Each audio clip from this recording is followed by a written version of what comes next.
Welcome back again to Coffee for Closers. We're here again for part 3 of the sales process. We're talking with Rick Kallmeyer again, Senior Advisor Development Specialist here at Megastar, and we're talking all about your second appointment prep, and that's the track report, folks. We're going to dive deep into all that with Mr. Rick Kallmeyer. He's an expert running these reports. We're going to not only walk through how to enter the information, get the information, but also what the report actually prints out and how to, kind of go through all of that. So, Rick, thanks for joining us again. Pleasure.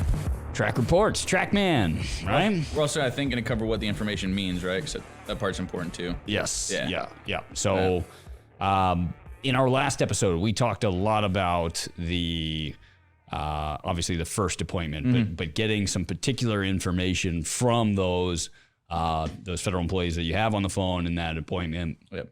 And then starting to run a sample report. Or if you're really cavalier about it, you've gotten everything to this point. Maybe you've got a leave and earning statement in your hands. Yep. Maybe you have a TSP statement in your hands or Social Security statement. But what we're going to do today on this episode is talk a little bit about the sample report. So this assumes that you've gotten some certain information from the leave and earning statement. Now we're going to show where you grab that information. Okay. Yeah. Right? We're going to actually show a leave and earning statement and where you would get that information from the client. And then we're going to enter that into the actual track report and the track software. Yeah. And then we're going to pump out a report and look at it. For those at home, a lot of this information is going to come to you already before you've even had first appointment in the actual appointment request form. Yeah. You'll have things like your SCD, service computation date. You'll have things like their planned retirement date. You'll have things like your TSP general value, right? So like even if you didn't get all the information in your first appointment, even if you didn't get the the actual leave and earning statement or whatever. Between what you've done in the first appointment and the original appointment sheet, you should basically be able to make the track report. Yeah, the foundations, except for Social Security. Yeah. Right? Yeah. So let's assume we don't have a Social Security statement here.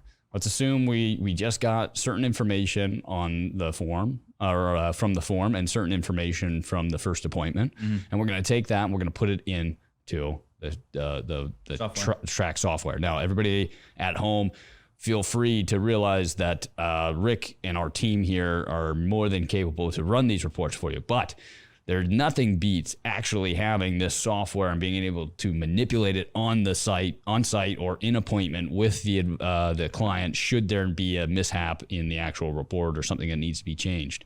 That's such a key thing because a lot of times you will have an employee or anyone really say like, okay, well, what would this look like at 65 rather than 62, or right. I have this other IRA in here. Can you put that into the account? Right. And it's like, and then you're now pushing you have the to third stall appointment. Another appointment. Right. Exactly.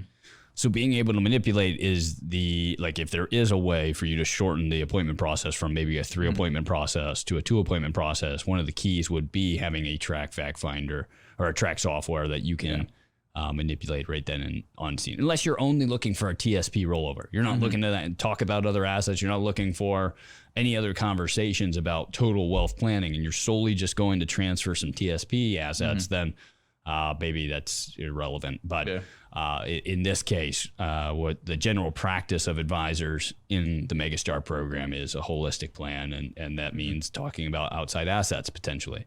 So let's talk about the track software. This is a software that's offered to advisors. It's $50 a month, isn't that right? $60 a month. 60 now, yeah. $60 a month. They've upped it a little, but the software is robust. It can do not only all the Fed benefits calculations right on the spot. It does all the FEGLI calculations. It's going to do pretty much anything from a 401k, 403b. It does every state pension across the country. Ton of private plans as well. And you can create your own private pension plan if you needed to replicate something like maybe they work for like a Stryker or some other big Fortune 500 company, and they have some sort of pension plan built in that's not in the software, you can build it if you needed to. So it is a robust retirement planning software. It just happens to have this niche in it where it does federal benefits really quite well and can pump out a pretty sophisticated report. Yep. And this is the key in your second appointment prep, right? You're going to review the notes. So the first step of a second appointment prep is just to review the notes from the first appointment. But most importantly, get this gap analysis put together, wouldn't you say? Yeah, absolutely. So let's take a look at that. Will, why don't you pull up on your screen what I've got here on my computer?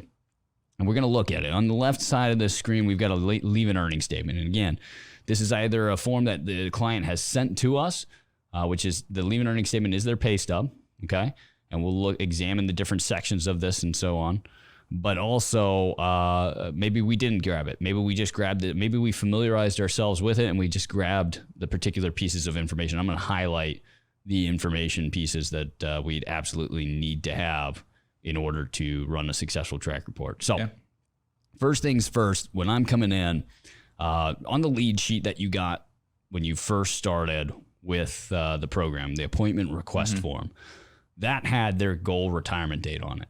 It also had their date of birth. Those are crucial to running any report, of course. Actually.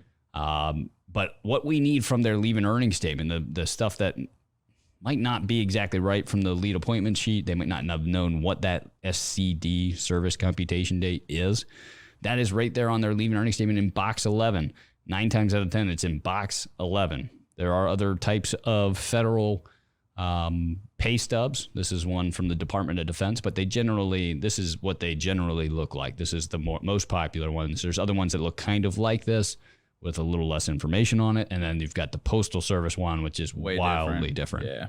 And if you have questions about the Postal Service, maybe we'll do another video about Postal Service leave and earning statements. But for this purpose, we're talking about the 80%, 70% of leave and earning statements. Wouldn't you say this is pretty much the general example? Absolutely. And 100% of them is going to have SCD and then the date below it. Wherever it may be on the form, it's going to have that. So just look for SCD, find the date, and that's going to be your money. Right. And this SCD date, this is the service computation date. It's a lot of advisors like to say it's their hire date, but it's not necessarily their hire date. If they bought military time back, sometimes that can be included in the SCD date already. It depends on how updated their entire pay stub is. Some departments, some HR departments are right on top of it, or OPM's right on top of it, and they're already have adjusted their leave date. But it solely means this is the date they're using to calculate their pension. And one of the factors in calculating their pension is the length of time they've worked for the federal government. Now, there's things that you can do to that they might adjust those dates. Like if they had some part-time work, well, maybe they quit working. Yeah, they quit working and came back. So I've seen people that have, they worked from 1980 to 1985, and then they started work in 2015, but their SCD date says 2010. Yep. You see what I'm saying? So this SCD date is going to get thrown into track, right? And that'll be used to calculate the pension. We'll show you that. Next thing that I'm always looking at is right on their deductions box. So everything else I'm going to grab is pretty much from their deductions box. Is there anything else I'm missing up front? If you're going top to bottom, you get the TSP contribution right there in the little box TSP contribution. Right? This isn't always filled out. Like if the TSP contribution, this box right here, this box 22, if this isn't filled out, that doesn't necessarily mean they're not contributing to their TSP. Yep. Sometimes it's just blank for no reason at all. Yep. It's just blank. But this person is clearly contributing to their Roth, not the traditional. They're contributing to the Roth, and we can tell that in their deductions box as well. So if you see this is blank right here in box 22, in the deductions box, you might still see a Roth deduction. You see that right here. He's putting $286.24 into his Roth TSP. Okay. Now, and then you can double check that right down here. You'll see the TSP matching. Something to know if you don't know already, the TSP matching goes into the traditional bucket, not into the Roth. Okay. The government does not pay the taxes and then dump it in. It would be nice, but cool. They don't. They dump that right into the traditional TSP. So anybody with a Roth TSP will most likely also have a traditional TSP balance, which is Yeah. full of contributions, the 5% matching typically of the federal employee or federal government side of the. Because they're still putting that 1% into the standard TSP. Yes. Yep. Yep. So in this deduction box right here, we are going to look for the TSP contribution. That's always important. We want to know that. From our appointment request form, we have a general balance. So if you weren't able in your first appointment to get the balance of their TSP currently, some will, some won't, you will have a good estimate of what it is from the appointment request form, and then you'll also have their deduction if you have their leave and earning statement, or were savvy enough to ask what the deduction said in the first appointment.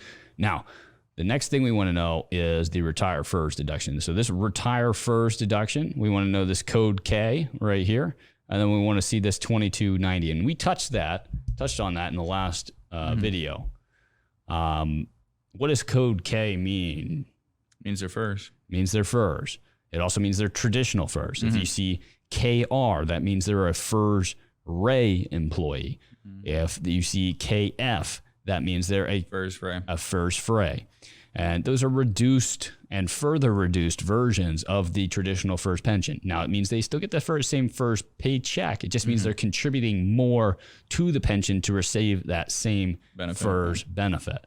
So that's something we can talk about in understanding the FERS side of things. We're just showing you how to run a track report. So if I've done my first appointment well, I've at least gathered these verbally, these pieces of information verbally. The last piece I want to grab, we'll bring this up on the screen there, okay, is the sick leave. I want to know how many hours are they accruing a pay period. And I want to know what their current balance is. I'm not going to touch their annual. The annual leave does not contribute to the pension. And all we're looking to do in this gap analysis is put together their pension.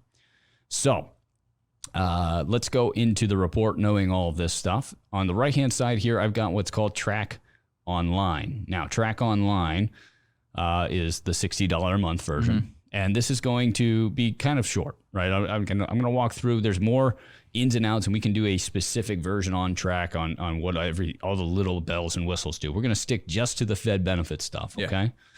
So first things first, Rick, what do they need to do when they hop onto Track?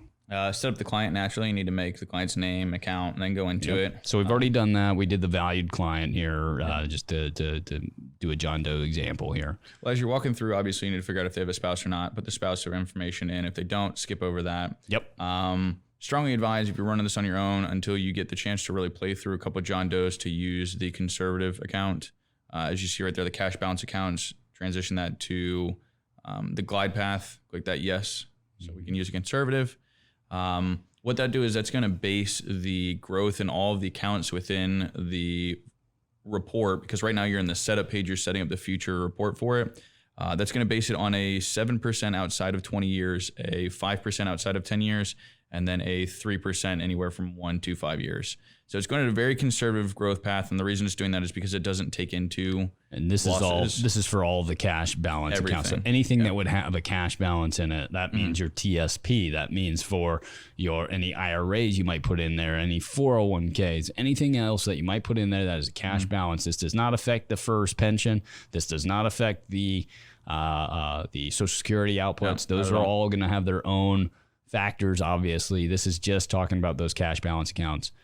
And then there's that. And then the side fund. Why don't we explain what the side fund is real quick? Side fund is basically just a overflow account, if you will. If the client doesn't have a shortfall, if they've got plenty enough funds, it's going to take that and put it into a money market or some kind of an escrow, and then still base that off of the conservative growth path. Sure. So it's still going to apply the same numbers to that. So if they're getting like $2,000 from their pension and they're getting another $1,000 from Social Security, but their monthly need is only $2,000, that creates a surplus of $1,000. Yeah. That $1,000 is going to get put in each and every month into this side fund, which again is kind of like an escrow account. Yeah. And we can tell the software to apply some sort of actual interest rate to it. Rate of return. And again, the cash balance account, which the side fund is a cash balance account, would be applied to that conservative interest rate that we applied using this glide path. And anyone who wants to, you can obviously not use a conservative and build your own numbers for each account. Right. So it is customizable. So I'm going to shrink this leave and earning statement just for a second so we can look at this. Now, we'll go ahead and bring this back up on the screen for us real quick. All right, perfect. So when we're looking at this, we're going to start working our way, these blue tabs up top, we're going to work our way left to right here, okay? And we're going to start with client. On the client side of things, let's just say this person was born, what do you want to say, Rick? May 5th. We'll say... make them young, make them older. Yeah, we'll just go to 1960 59. Like they said right there. Yeah. Okay, so they're 65 years old. Let's say they're telling us they want to retire at 66. We said May, maybe January 1st. We'll make this life a lot easier for everyone. January 1st, 1960. So we're going to say, okay, he wants to retire the second he turns 66, which will be he's 60 years old. We want to retire at 62. What am I saying? So 62 years old. So we're talking about a year and 4 months from now, this person is going to retire. Now, we want to get their monthly income? No, we don't want to get their monthly income. Because they're a federal employee, they get paid biweekly. So we want to change this from 12 payments a year to 26. So that's a biweekly pay period. And you'll see that change from payments per month to gross income per pay period. And so we're going to go back to this leave and earnings statement here, and I'm going to bring this back up. On the leave and earnings statement side of things, we don't want to use this number right here. This number isn't always right. Neither is this number, and neither is this number. These three numbers aren't always right, and you could find yourself in just a really unfortunate situation, right? Like where you've over-projected or under-projected their retirement. What you want to use is this retire FERS deduction.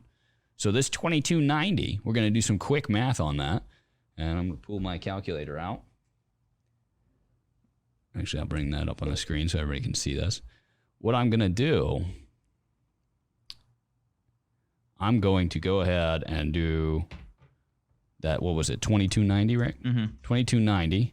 And I'm going to divide that by the actual deduction, which is 0.08%. So that's 0.008. And that's going to tell me that $2,862.50 is what's being calculated as the pension. The actual amount of wages earned each pay period that are being counted towards the pension. And so what can throw that off is people working holiday time, especially if you're like a VA employee, you're in the medical field, you work a lot of like holiday time periods, a weekend time period, or overtime period, and you get paid good money for it. It's kind of one of the perks of working in the medical industry is you get good pay for the holiday stuff.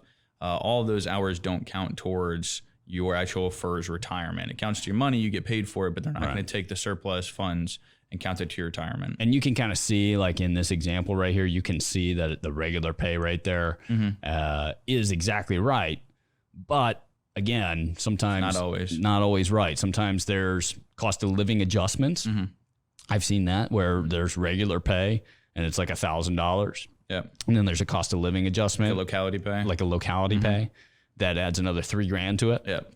And the advisor throws in $1,000 as the pensionable income, and it's really $5,000. Yeah. And you're like, whoa, you really messed it. You really messed it up there. So anyway, it's always be cautious about that. Again, you want to do the calculation from the deduction. That's absolutely the safest way to go. So you've got $2,862 as the amount. The standard raises, I've seen this argued. You could go 3%. You could go 1%. You could go no raises, right? I mean, whatever you want to do. We're going to keep it at 3% as that's the default. You raise it on the first check of the year. That's all that means. Social Security. We didn't get the Social Security information, so we're just going to leave it blank for right now. I'm going to tell the software to just not calculate it. The software will try to calculate it itself if we want it to, but it can be way off. And it's not worth doing it that way. Sometimes we advise advisors to take the Social Security. If you don't have the actual statement, just skip it. Don't try and do just some projection thing. Just skip it. And you can add it in the second appointment when you actually get the information, once you've teased them enough with the opportunity to have one of these great gap analysis really customized for them. So we have it set to do not calculate, and then the life expectancy we have set to IRS tables, which will put it life expectancy at like 86, 88, something like that. Retirement plan. So now we're going to jump into the Fed stuff. So we're going to switch the private plans thing over to federal. And then we're going to make sure it's FERS. So we know this person's a FERS employee. If you look back at the leave and earnings statement here, We know that it's retire FERS, so we know they're a FERS employee. Unreduced annuity, we're going to assume this is a spouseless individual. They don't have a spouse. So therefore, we'll just leave this as the unreduced, but this would be your chance to show the survivor annuity options, partial and maximum. And keep in mind, you do need to have one of those if you're going to keep your spouse on the federal health insurance. Yeah. And then the service computation date. So we're going to go back to our leave and earning statement. This February 26, 2012 is when this person started. So 2/26/12, sorry.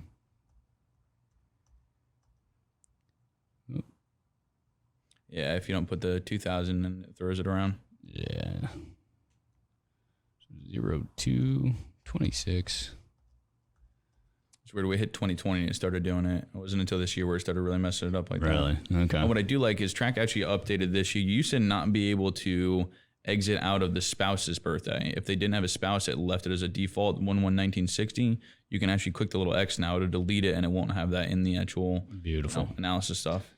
All right, so we've got the spouse removed then, and now we're going to move to the Fed information. We're going to have them take their Fed pension at a no penalty age. So we're not going to have them take it any earlier than they need to. Employment type is regular, but if they had a firefighter, a law enforcement, air traffic control, or say custom or border patrol individual, they have a higher pension output, and basically you could adjust the pension right then and there. Retirement type, if they're a government officer or a personal election, so if they're like a government employee, like an elected congressperson, something like that only worked a few terms, they've got their own things. You can change that right there. And then the Fed supplement, you want them to calculate the value, or you could enter your own 62 value of the Social Security. So it can try and project out what the supplemental option is, and we can discuss that in a different video. But the Fed supplement is helpful for those obviously retiring before earlier. 62. Real cool feature. This person is retiring at 62, so not a big issue. And then now we're going to get our opportunity to put in the sick leave at retirement. Now, this sick leave at retirement, hours saved biweekly until retirement. Now, when I was running a ton of these reports, I'd always keep this puppy at 0. You always kept it at 0? I just kept it at 0 because I didn't know how much they were actually going to use. So I assumed, okay, for now until next year, let's assume you use either 0 of it or half of it. So I always try to guesstimate, and it's probably just me. I don't know why, but I've seen some people, I don't remember who I was running the report for a little bit back, but the client had 1,700 hours of sick time. It was wild. So that one I was like, all right, this person's saving a lot. I'll put it up around 3 to 4. You can use your best judgment there. Yeah, if they're doing if they've got 100 hours, I'm only going to put 1. Right. If they 500-600 hours, I'll put 2.5, just to continue that path on. But it's not it makes a huge difference. If you put 4, it will make a big difference, especially if they're a couple years out, stack up to a year. So this is what we're talking about, folks. When you look at this, the sick leave here, as you scroll over, accrued per pay period, 4 hours per pay period they're getting. So when we're saying how many hours are we saving, that doesn't necessarily mean how much are they accruing. And so, that's really up to the advisor's preference on how you want to do that. But essentially, sick leave can be added to their service computation or the length of time they've worked.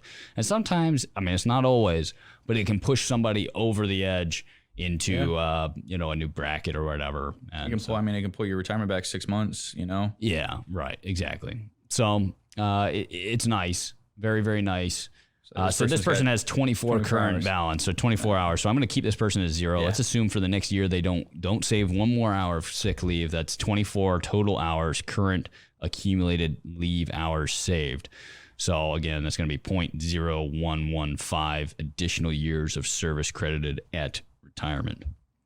First deposit, don't worry about that. First redeposit, don't worry about that. That has to deal with them making a deposit into their FERS account. And then finally, the federal savings plan, as Track refers to it. This is their TSP. Don't confuse it.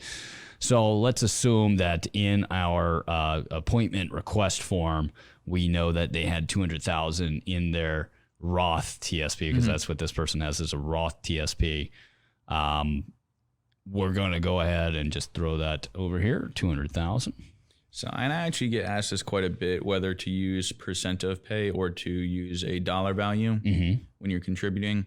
And your percent of pay is actually going to work a little bit better because as they're getting raises, if you're factoring that in, and as their money grows, the percentage is going to grow versus if you just do a dollar amount, that's going to stay the same. No doubt. And the nice thing about this is that we have the actual, if you look here, we have the actual percentage they're contributing. Sometimes you don't have that and you don't want to mess around with it, fine. If they're a year away, what are we talking about here? We're talking about a 3% raise. We're not going to be off that much, right? We're talking about conception. Yep. We're not looking for accuracy to the T to know every single dollar that's accounted for. We're looking to prove a point here of how assets will be distributed and how assets might be better distributed, right? Like that's our end goal by the end of appointment 3 or end of appointment 2 is to show them that our plan is going to provide a better safety net or better distribution of assets over a 20, 30 year retirement. Depending if they're in the G fund, better growth too. Right, exactly right. Yep.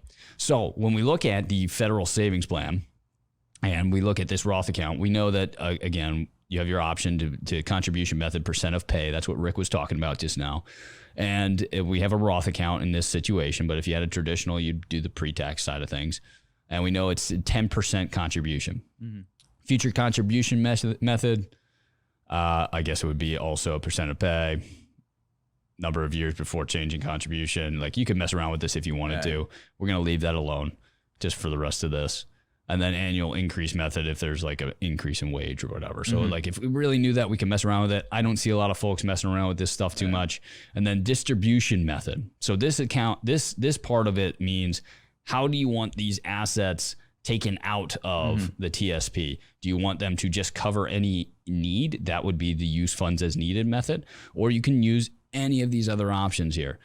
TSP annuity, you want to use the TSP annuity option. You want to have an RMD only situation. You want to show them a percent of the account. So maybe they're a tried and true believer of the 4% rule and they're going to take 4% out. Maybe you could show them that if you wanted to. You could do an annuitization of the whole account. You could do it so that where you just take the interest earned each year off the TSP and keep the principal retained throughout.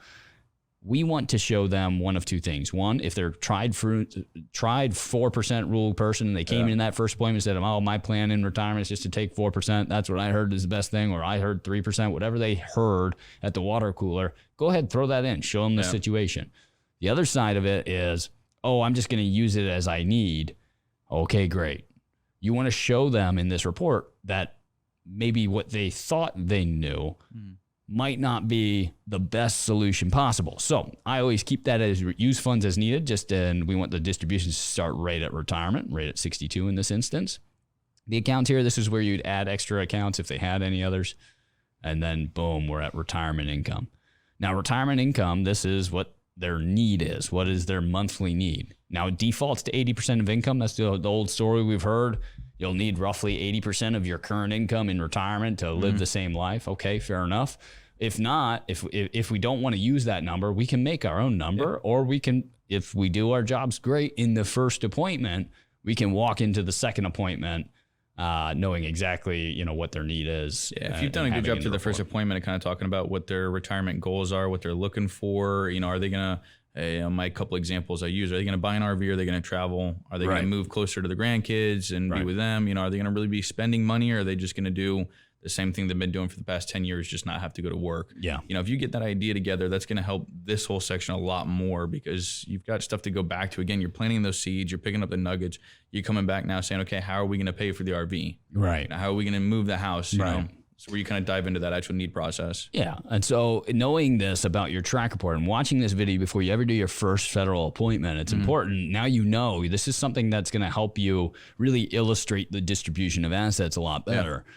Because you might get into an appointment, and this is why a lot of advisors choose to have this software. Is like, okay, they come in and like, I don't, 80% of their income, if they're a high net worth earner, that's a lot of money each month. And maybe they're savers, right? Maybe they make $8,000 a month and they only spend $2,000, right? Well, 80% of that income would be a lot higher than $2,000, right?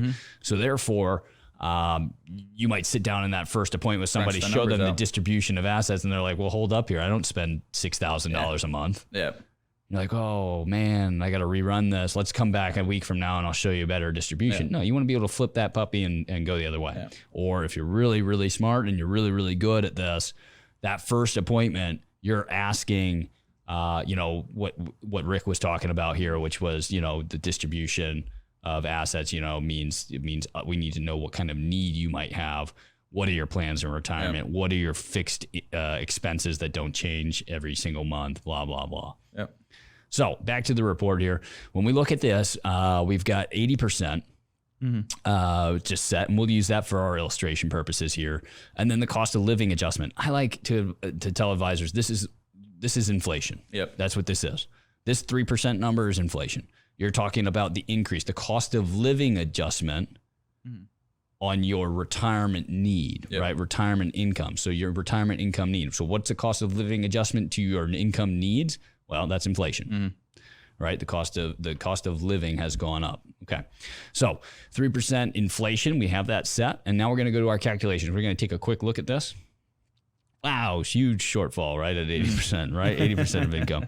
Now, so this person is a higher net worth individual, maybe making about $75,000 or so a year. That's good. Good income.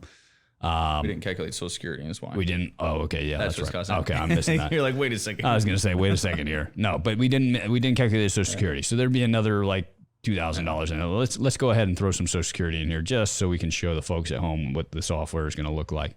So let's look at the Social Security. We're going to say, okay, retirement of 62, or actually I'll say specified age 62. So 62 years old. Instead of calculating, I'm going to use today's value. Let's say their Social Security check's going to be $1,000 a month. Keep that easy. Maybe $1,500. Make that a little easier. $1,500 a month. Fair enough? What was their biweekly check? $2,800. Or yeah, $2,800. $2,800, yeah. All right. So whatever. Little off there. Yeah. Anyway, so look, we've got a decent pension coming, or a decent Social Security check coming. We've got a decent FERS pension. I get it. Why? Their service commutation date was 2012. Yeah. They have a very small pension coming to them. Yeah. Odds are these folks have some outside assets. Yeah. Right. So here's what this report's going to show us. When we look at this report, and I'm going to just go ahead. Last question here that we need to answer is the FEGLI side of things. So what we'll look back at the leave and earnings statement here is this FEGLI deduction. And what we're looking for the person to tell us about the FEGLI deduction is what this code means. I don't even care at all what this 1155 says. And you'll notice sometimes if they have additional benefits, it would be listed on the other side. Yeah, just say like FEGLI additional. It'll be like ADT NL or something like that. This person has a C0 code, which means they have basic only. And I'm going to add that, apply that code right to the track software here. And boom, I have that. I'm just going to go straight to reports. I'm not even going to look at any of that. And watch, I'm going to pull this up. There's a few things I want. And we have these forms templated. Rick, you and your team obviously can build these templates for any advisor out there. I always like to throw the disclaimer on the back page there so we can get that at last. But basically, I'm going to throw, let me see here, make sure I find the right one I like to share. Boom, this one. I always forget you can click the little image and it'll pop it up, dude. I always like thumb through it. So we've got that report right there. I'm going to go ahead and throw the grid, or the group life insurance grid in as well. I'm going to throw this federal benefit overview in. That's always good. Yep. And then lastly, what I like to do is the balances chart, or the grid. The grid one? Yeah. Yep, the grid. And what this is going to do, and then the last thing I like to do is just reorder this, because this is how I love to present it. So I've got the federal benefit overview, and then I'm going to talk to them about their pension. Then I'm going to talk to them about their group life insurance, and then I'm going to talk to them about assets distributing over time. Yep. The only other way I would do it is this way. That. Talk about the group life insurance last. Yep. So I'm going to generate this report. I'm going to open in another tab right here. You can download it real easy. It makes it real simple for anybody out there. Open this in a new tab here. And boom, I'm going to have a really nice presentation to show anybody out there. And I'm just going to close this because we're done with the leave and earnings statement at this time. Just going to delete that copy there. And boom. Okay. So I'm looking at this report here. And first page just is just this nice little cover page that comes with it. First thing I'm looking at is a federal benefit overview report. I'm just going to get this zoom so we can get it all on one page here. The federal benefit overview is going to give me a real good snapshot of exactly what the federal's employees' current information is, so they can correct me if there's something that's wrong. But it's also going to give them a current situation if you were to retire at 62 and what the projection of your accounts would be at that time. Yep. Right. So currently you are a FERS employee. You have a survey computation of 226,2012. You have a $2,800 check coming to you and change every single pay period with a 3% estimated raise each year. Sound about right, Mr. Federal Employee? Yeah. Yep. Sounds good. Credible service. You have 8 years so far, 6 months. That's fantastic. And at retirement, you are planning to retire at 62. You're a regular employee. You're looking to retire on January 31st, 2012 or 2022. You by that time have made about 76,000. It'll be your highest earning year. Your high 3 average by that account would be 74,616. Now, if you know you're talking with a federal employee, there's some tricks. If you're talking with a federal employee that somehow in their later years of their career took a lesser paying job, moved across the country to a lesser paying area, then maybe you need to adjust the actual income. What the high 3 is going to be on what the high income, 3 is going to be. And we'll show you how to do that in a separate video, or that you can talk with Rick, and Rick will walk you through how to do that. But in this instance, we've projected it right here.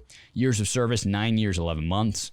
And then if inflation is less than 2%, blah, blah, blah, right? This is, we're talking all about all of their particulars as they get to retirement.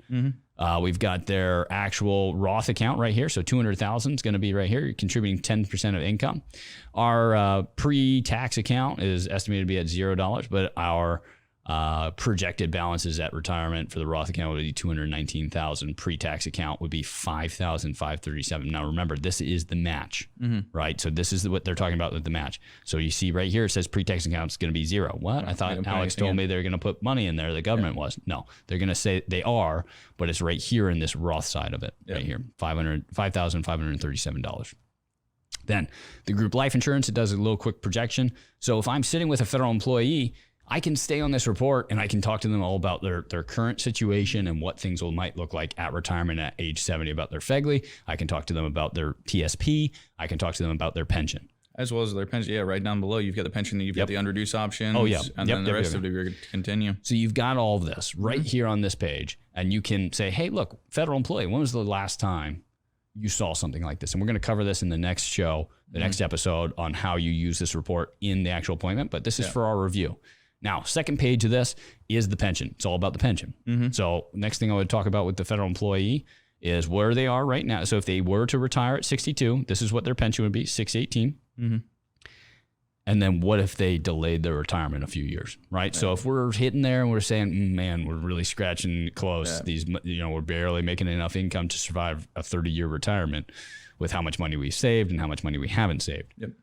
Maybe I need to keep working. And on the vice versa of that are the same people that are doing well for themselves and 60 years old or 61 years old. And it's like, look, do I really want to spend another year working for this agency for an additional $100, $130 a month? Correct. Yeah, it's half a bike payment, half a boat payment maybe, or at least something to it. But can I just save that money not eating out, So absolutely. I've seen a lot of people kind of motivate to like, I'm not doing another year here that much.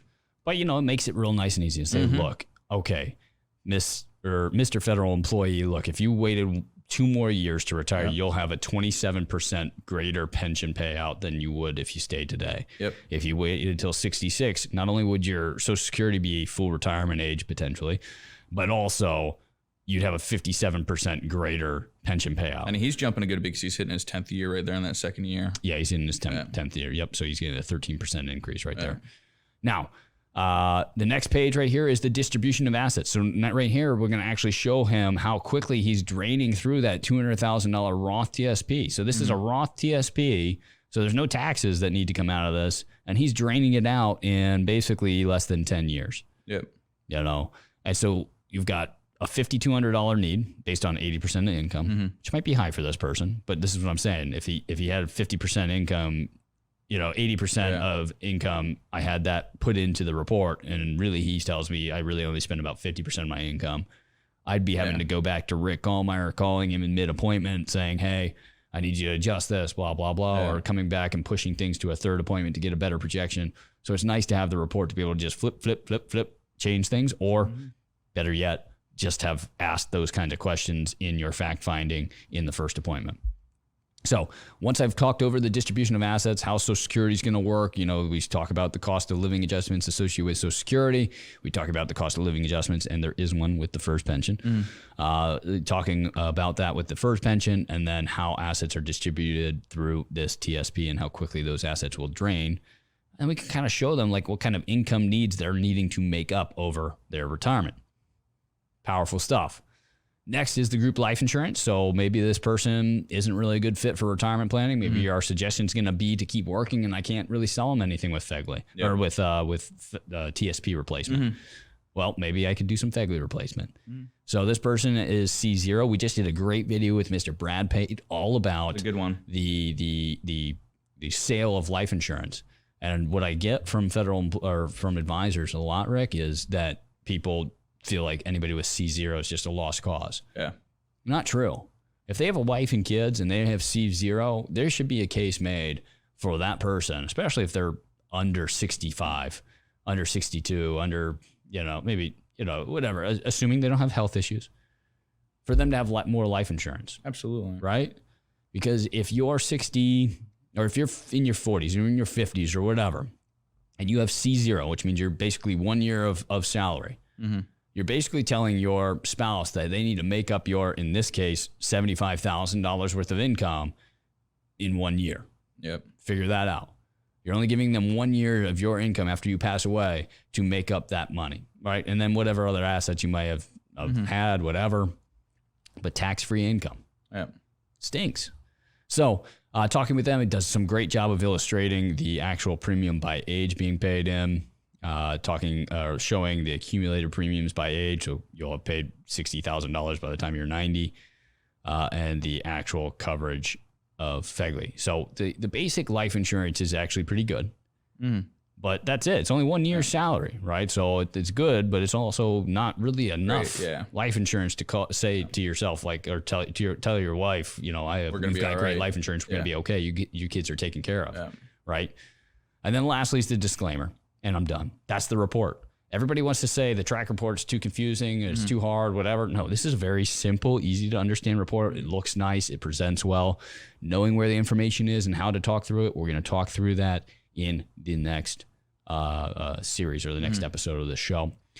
But that's it. Rick, anything else we need to know about the federal, the track report software? No, the only thing I'd add, we can carry on to the next call. I mean, there's obviously a ton of points we can touch on, but that's really it. Just as far as if you guys are sending them to me to run this stuff, make sure you've got what kind of income they're going to look for, because that is, again, it income can throw it off. You're going to need to rerun the thing 2-3 times for them to figure out what they want on their income. It's a tough question to ask in a first appointment, but it's also one of the most important. It's one of the most important. It's a great conversation starter too. Like, just to get them out, like, what do you think you're going to do in retirement? How much you think that's going to cost you? Have you thought about that? Have you thought about that? Probably not. Well, let's spitball some ideas. What are you looking to do? It opens up so many doors to me. That'd be one of the first. Sometimes like reversing it too, asking how much money, how much of their income do they need in retirement? Asking them, well, we probably need 50%. Okay, fine. And then later asking in some backwards way, how much money do you make? Figuring that out. And then now that they need 50%, and later on you ask them how much money they make, either through asking what their first deduction is, or asking them, what their total household income is, blah, blah, blah. Yeah. Sometimes that works as well. No, other than that, I mean, this is great, to help the people understand how to read the fact finder, how to, look at the documents and kind of pull the information out. And then if you just fill that fact finder out, send it to me, we'll run it. And if anybody else needs help ever running through the Trek software again, like just to spend time really pulling the nuts and the balls off of it, or the nuts and bolts off of it, then let me know. Yep. So if you have any questions about it, or you need the forms that we've talked about today, Fact Finder, Track Report software information, if you want to know more about how to access the program, go ahead and let us know. If not, we will see you right here on Coffee for Closers next time for part 4 in the series, which is the second appointment. Rick, thanks for joining us. Pleasure. We'll see you next time.